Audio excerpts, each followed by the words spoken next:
मैंने आपके लिए कुछ गलत बोला था। जब मैं सोचती थी कि ये बाबा सब ढोंगी होते हैं, बट जब मैं यहाँ पे आई वृंदावन और मैं आपके आश्रम में आई और यहाँ की सेवा को देखी, जिस तरीके से आप इतनी विध माताओं की सेवा करते हो, इतने सारे बच्चों का लालन पालन कर रहे हो, और तो और पूरा टाइम आपका 24 घंटे जो आपका किचन ओपन रहता है और इतने लोग प्रसाद के रूप में भोजन ग्रहण करते हैं, वो देखकर मेरी सोच बिल्कुल ही चेंज हो गई है। मैं आपका परिचय करा दूं, मैं एक बार न्यूज में गया था, जिस न्यूज में एक बहन ने बोला था कि मैं शराब पीती हूँ, वो शराब पीने वाली बहन के बगल में यही बैठी थी। तब ये गौरी गोपाल को जानती नहीं थी, तो ये बहुत क्रॉस क्वेश्चन कर रही थी उस समय कि ये गलत है वो गलत है, लेकिन जब यहाँ के देखा तो देखो इन्हें सब अच्छा लगा।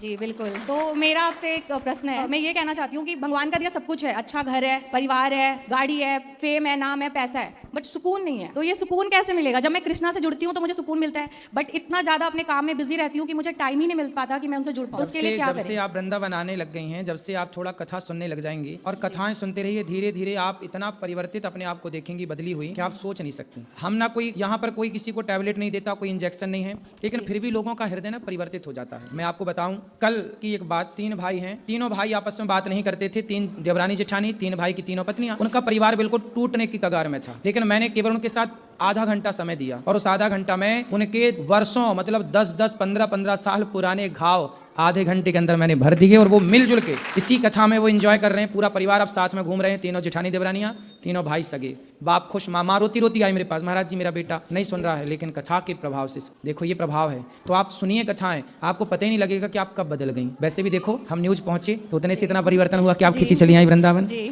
बिल्कुल, ऐसी परिवर्तन होगा कथाओं से। आज की युवा पीढ़ी सत्संग से हट गई, इसलिए डिप्रेशन में चली गई।